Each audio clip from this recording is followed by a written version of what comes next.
kembali di Sapa Indonesia Malam bersama saya Friska Clarissa. Presiden Prabowo Subianto saat retret bersama Kabinet Merah Putih di Hambalang, Bogor, Jawa Barat kemarin sempat menyinggung PKB yang dipimpin Muhaimin Iskandar. Prabowo menyebut PKB harus diawasi terus.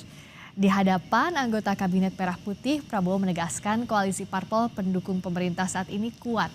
Menurut Prabowo, kuatnya soliditas parpol pendukung pemerintah dibuktikan dengan hadirnya para ketua umum parpol di acara retret kemarin. Prabowo sempat menanyakan soal kehadiran ketua umum PKB Muhaimin Iskandar. Prabowo kemudian menyebut PKB harus terus diawasi. Di sini koalisi kita kuat kan? Ketua partai semua ada di semua ya? Ada. Ketua PKB ada? Oh. Kayak Pak PKB yang harus diawasi terus ini. Ketua Umum PKB Muhaimin Iskandar merespons pernyataan Presiden Prabowo soal PKB harus terus diawasi. Menurut Caimin, pernyataan Prabowo tersebut hanyalah bentuk candaan atau gojlokan politik. Caimin menyatakan sudah terbiasa dengan gaya bercanda Presiden Prabowo. Menko Bidang Pemberdayaan Masyarakat ini juga menegaskan tidak ada manuver politik di balik guyonan tersebut. Bercanda memang Gus. Bercanda. Gus, tapi kan ada sejumlah ketua parpol lain Gus, tapi ini kenapa ini senyum-senyuman doang? Sering begitu. Bercanda begitulah. Sering bercanda. Gojlokan begitu. Berarti bukan ada maksud lain Gus. Oh enggak, biasa di sini. Sering diawasi enggak Gus ya? Enggak ada perlu diawasi. Bagaimana membaca pernyataan Presiden Prabowo yang meminta PKB diawasi terus? Benarkah hanya guyonan atau bentuk keraguan Prabowo pada komitmen PKB bersama koalisi yang dipimpinnya? Kita ulas bersama Ketua DPP PKB Syaiful Huda dan juga analis politik yang juga Direktur Eksekutif Parameter Politik Indonesia Adi Praitno. Selamat malam Mas Adi. Selamat malam Friska. Selamat malam juga akan segera bergabung Mas Huda. Nih kalau dari pernyataan ini ya, kalau PKB pasti bilangnya ini adalah, Gus Imin pasti bilang ini adalah bercanda. Nah kalau Mas Adi menerawang ini, membaca ini apakah sekadar candaan atau enggak? Saya ingin menjelaskan dalam 3 hal ya. Pertama, kalau kita mau jujur ini tentu semacam bercanda ya dalam suasana forum yang cukup formal. Nah yang kedua, kita ini kan sering terbiasa melihat Pak Prabowo itu dalam forum-forum resmi selalu melontarkan candaan-candaan yang kemudian mendapatkan respon yang cukup luar biasa. Ini semacam ice breaking dalam politik untuk memecah ketegangan, untuk memecah formalitas dan seterusnya dan seterusnya. Contohnya banyak, misalnya dalam suatu waktu dalam acara Golkar, Bahlil dipuji setinggi langit sama Pak Prabowo. Bahlilnya hebat, cerdas, gitu anak muda dan seterusnya. Begitupun misalnya pernah memuji Andra Soni dalam sebuah acara peresmian pabrik di Cilegon. Hebat juga nih Andra Soni bisa jadi gubernur karena dulunya kan Banten ini adalah kandangnya kuning kan misalnya. Kemudian misalnya kita juga mendengarkan ketika Pak Prabowo Subianto menyebut satu persatu menteri-menteri Kabinet Merah Putih, ketika Pak Teddy itu kemudian mendapatkan respon yang cukup luar biasa, Pak Prabowo selalu mengatakan, kenapa kalau giliran Teddy ini sambutannya luar biasa. Ini semacam ice breaking politik bagi saya karena di tengah rutinitas hal-hal yang semacam ini menjadi penting, wajar ketika Muhaimin Iskandar dalam acara retret yang kedua dan satu-satunya yang ditanya kan, kira-kira begitu harus dijaga gitu dan terus diawasi, itu kemudian cukup ramai. Nah ini yang ketiga menurut saya menjadi penting, kan saat ini ada nuansa bagaimana membangun apa yang disebut dengan koalisi permanen. Nah koalisi permanen ini tentu bukan hanya ingin mengamankan dan sekaligus menyampaikan kepentingan-kepentingan partai koalisinya Pak Prabowo, tapi tentu untuk kepentingan jangka panjang di 2029 jangan ada yang kemudian misalnya beda mazhab dan beda jalan. Nah di antara partai politik yang ada itu yang punya potensi rasa-rasanya untuk agak beda jalan sepertinya PKB.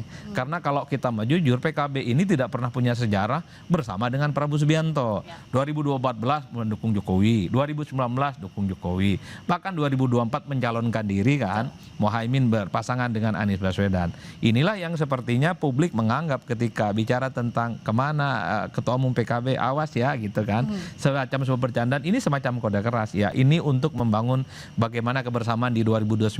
PKB saat ini menjadi bagian dari koalisi pemerintah, ayolah terus bersama kan kira-kira begitu. Karena Karena dulu kan kita juga tahu PKB dengan Pak Prabowo ini kan mau kerjasama kan di 2024 sebelum pada akhirnya. Pada awalnya bahkan paling pertama kasih dukungan betul. untuk Pak Prabowo. Dulu kan PKB sama PKS tuh paling dekat tuh. 2 hari setelahnya dekat dengan Pak Prabowo agak sedikit lama. Tiba-tiba PKB lebih memilih dengan Anies Baswedan.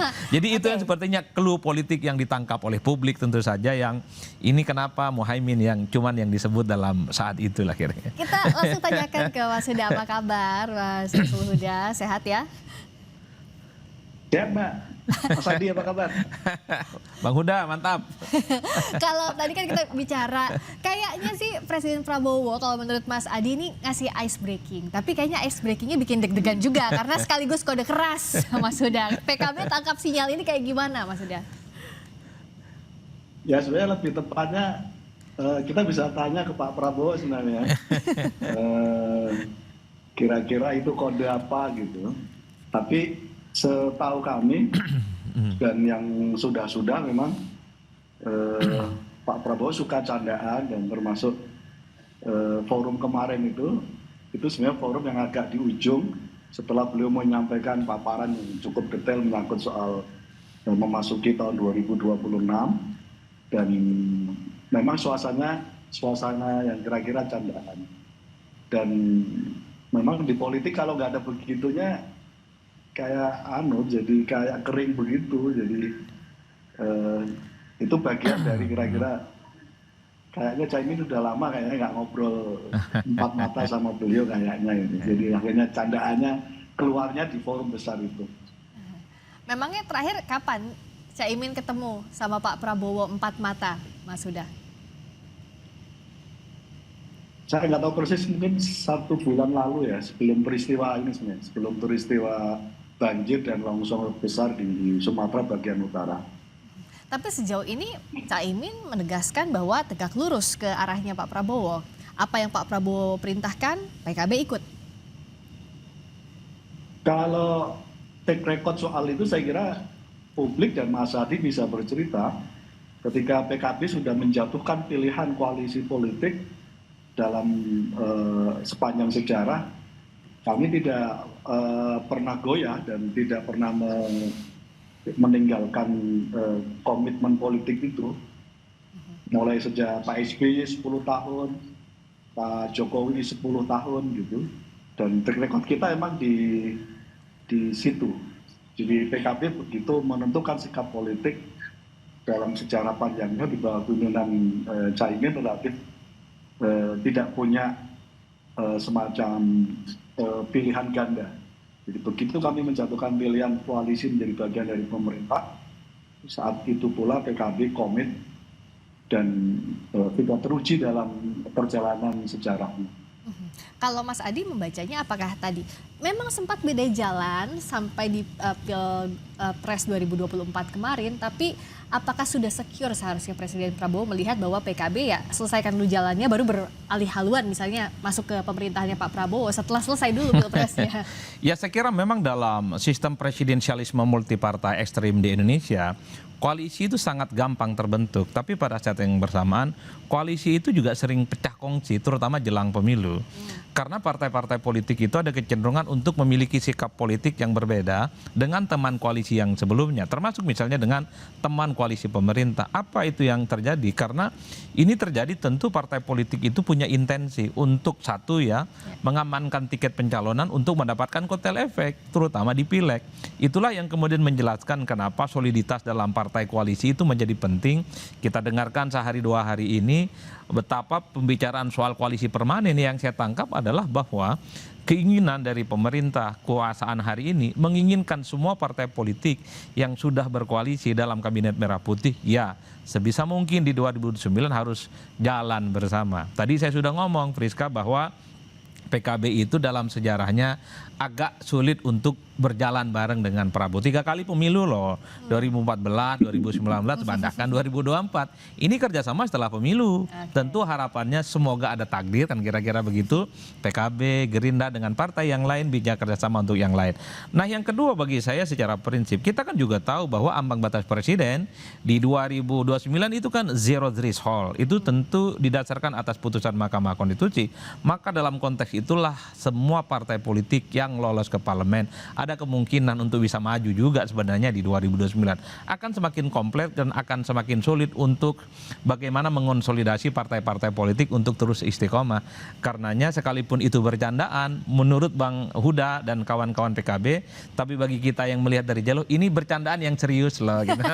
Ada kesetiaan yang coba diuji, Mas Huda, kan ada track recordnya 3 kali berbeda jalan di pemilu, lalu juga tadi ada godaan threshold 0%, apakah ia masih akan setia bersama Pak Prabowo sampai 2029? Tapi jawabnya saja dari Sapa Indonesia Malam. Sapa Indonesia Malam masih membaca pernyataan Prabowo yang meminta PKB diawasi terus. Apakah benar hanya guyonan atau bentuk keraguan Prabowo pada komitmen PKB bersama koalisi yang dipimpin? Kita masih mengulasnya bersama Ketua DPP PKB, Syaiful Huda, dan juga analis politik, Direktur Eksekutif Parameter Politik Indonesia, Adi Praitno. Mas Huda, tadi sebelum iklan ini kan Mas Adi bilang, ada beberapa ujian nih kesetiaannya untuk PKB. Yang pertama 3 kali beda jalan dalam pemilu, berikutnya ada godaan threshold 0%. Mas Huda. Ya kira-kira kalau kita diskusikan kira-kira gini, pada level nilai, pada level kira-kira kesamaan dari agenda perjuangan kami dengan Pak Prabowo itu sama sekali tidak ada perbedaan. Jadi pada level terkait dengan value atau ideologi, kira-kira nggak ada persoalan kami dengan Pak Prabowo, PKB dengan Pak Prabowo. Nah, pada level ini lalu kira-kira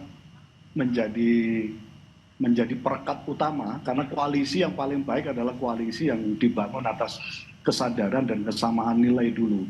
Nah, pada level ini PKB tidak ada masalah apapun dengan Pak Prabowo. Nah, tinggal pada level yang disampaikan oleh Mas Adi, misalnya pada level strategis, taktisnya kan ada kira-kira zero threshold untuk presiden dan wakil presiden misalnya begitu. Nah, pada konteks itu kan sesuatu yang bisa dikompromikan. Dan ini levelnya saya kira satu level di bawah apa yang kami sebut sebagai kesamaan irisan nilai dan ideologi. Apa yang terjadi pada 2024 ketika kami waktu itu sedang berinisiasi membangun koalisi pertama kali dengan Gerindra, dan akhirnya kami pisah karena Caimin menjadi bagian dari koalisi pasangan Amin sebagai wakil presiden. Itu kira-kira waktu itu kan memang kita belum punya, pada level yang belum punya menjatuhkan pilihan untuk bersama-sama atau sementara pisah dan seterusnya itu. Ya. Tapi begitu Pak Prabowo terpilih, kami memutuskan untuk menjadi bagian dari koalisi Pak Prabowo. Dan waktu itu kami sampaikan secara terbuka pada Pak Prabowo ketika beliau setelah dari KPU langsung datang ke kantor kami sampaikan dan kami titipkan agenda perjuangan kami. Dan Pak Prabowo dengan lapang dada, dengan jabat tangan yang erat dengan Caimin menyampaikan semua agenda yang menjadi agenda pasangan Amin waktu itu akan menjadi bagian dari pemerintahan baru, kira-kira begitu. Nah, karena itu pada konteks itu apa yang dulu kira-kira tadi kata Mas Adi 3 kali Pilpres tidak menjadi bagian, kira-kira terbasuh dengan pertemuan kami, dan akhirnya kami memutuskan untuk menjadi bagian dari koalisinya Pak Prabowo. Nah, soal yang penting kan tadi disinggung sama Mas Huda, level strategis taktisnya Mas Adi. Untuk 2029 kan gimana untuk melihat komprominya? Karena pasti kalau kita lihat dari partai politik kan pengen punya kue yang paling menjanjikan dong untuk 2029. Ya sebenarnya kalau kita mau jujur ya bicara 2029, saya kira bukan hanya PKB yang perlu ditanyakan komitmennya. Partai-partai politik yang lain yang saat ini menjadi bagian dari koalisi pemerintah perlu ditanyakan, mau berbareng lagi nggak nih di 2029 dengan Pak Prabowo untuk yang kedua kalinya. Karena godaan zero threshold itu saya kira memungkinkan semua partai politik tentu memiliki mekanisme yang punya keinginan dan intensi maju di 2029. Tapi kan per hari ini seperti Golkar ataupun PAN kalau tidak salah sudah menyatakan siap 2 periode dengan Pak Prabowo. Itu artinya apa? Rasa-rasanya bicara Pilpres 2029 ya 2 partai ini sudah tegak lurus tuh, nggak ada opsi-opsi strategis dan teknis yang lainnya. Nah, ketika itulah kemudian partai-partai yang lain pastinya punya intensi dicek kira-kira solid juga nggak nih untuk dua periode. Tapi secara jujur, sekalipun punya intensi bertanding di 2029, rasa-rasanya kalau ditawari kira-kira begitu dan dipilih oleh Pak Prabowo sebagai calon wakilnya, paling depan ya. Karena memang secara kalkulasi politik melawan petahana seperti Pak Prabowo maju untuk yang kedua kalinya relatif mudah untuk memenangkan pertarungan. Karena siapapun wapresnya oke, jadi ya mau nggak mau diambil lah itu. Misalnya SBY periode kedua pasangan dengan Budiono yang sebenarnya tidak terlampau memiliki daya ungkit elektabilitas menang signifikan. Pak Jokowi memiliki Ma'ruf Amin yang sebelumnya juga tidak pernah digadang-gadang, tidak pernah difavoritkan, kemudian dipilih jadi wapres karena memang ada kecenderungan bahwa yang menjadi top of mind yang relatif kuat adalah presiden petahana. Saya juga meyakini itu. Itu yang saya sebut sebagai hukum besi dalam takdir politik di Indonesia. Siapapun presidennya maju yang kedua kali relatif sangat mudah untuk memenangkan pertarungan sekalipun calon wakilnya itu tidak punya daya ungkit yang signifikan. Karenanya kalau di antara ketua umum partai yang hari ini berada di koalisi Merah Putih, misalnya dipilih dan ditawari untuk jadi calon wakil, besok pun tegak lurus ya.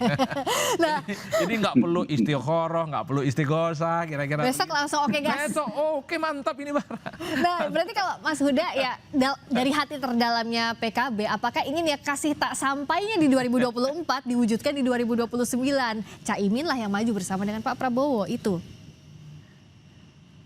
Ya, ketika ada isu menyangkut soal koalisi permanen, PKB menyambut baik loh Mas Adi. Jadi kami termasuk menyambut baik dan kalau perlu ayo kita dorong bersama-sama. Karena koalisi permanen itu bagian dari kira-kira mensukseskan pemerintahan. Dan kalau kita mensukseskan pemerintahan berarti bagian kita mensukseskan agenda perjuangan publik kita. Agenda perjuangan rakyat kita.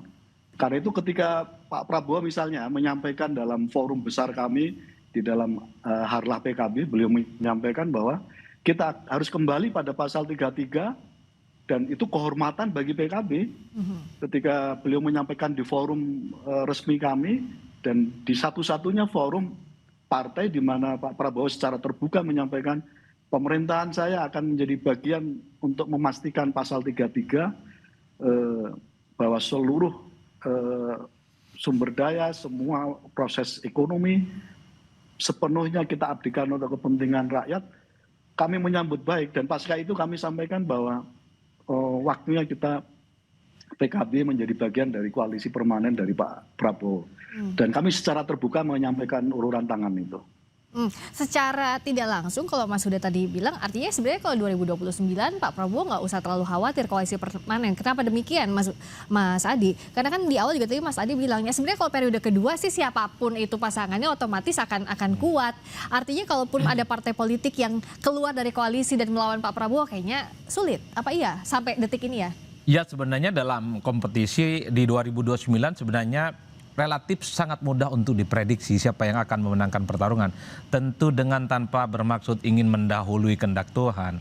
Petahana dimanapun selalu diuntungkan dan relatif mudah untuk memenangkan pertarungan. Kalau kita lihat rekam jejak dari masing-masing presiden juga begitu. Betul, tapi kalau kompetitornya itu banyak kan relatif agak jelimet juga. Menyita perhatian, energi, debat kandidat, narasi-narasi yang berkembang. Apalagi misalnya di tengah medsos yang cukup luar biasa, tawuran opininya kan tidak terkendali, saling serang, saling mendowngrade itu tentu adalah sesuatu yang tentu rasa-rasanya tidak produktif bagi petahana. Maka sebisa mungkin kompetisinya itu tidak terlampau banyak, hanya diikuti oleh 1 atau mungkin maksimal 3 kontestan, sehingga lokalisasi dinamikanya itu bisa dikendalikan dan dikontrol. Tapi sekali lagi publik berharap dengan zero threshold, ya ini menarik pertandingan di 2009, ini adalah karpet merah yang mestinya dijadikan sebagai guidance bahwa semua partai politik yang lolos ke parlemen maju dong di 2009, kalah menang urusan belakangan. Minimal kotel efek di pileg dapat, sekalipun kalah kan diajak juga kerjasama. Jadi jangan perlu takut kalah. Kenapa? Karena siapapun yang jadi presiden yang kalah juga dirangkul, Friska. Ini yang disebut sebagai cacat bawaan dalam sistem presidensialisme multipartai ekstrim di Indonesia. Nanti akan lihat apakah koalisi permanen ini akan bertahan sampai 2029 dengan godaan threshold 0%. Tapi tadi terakhir Mas Huda kan bilang bahwa ya sekarang PKB tetap tegak lurus koalisi permanen bersama Pak Prabowo. Terima kasih atas waktunya Mas Syaiful Huda, Ketua DPP PKB dan juga analis politik, Direktur Eksekutif Parameter Politik Indonesia, Mas Adi Praitno. Terima kasih Mas Huda, Mas Adi. Sampai ketemu lagi.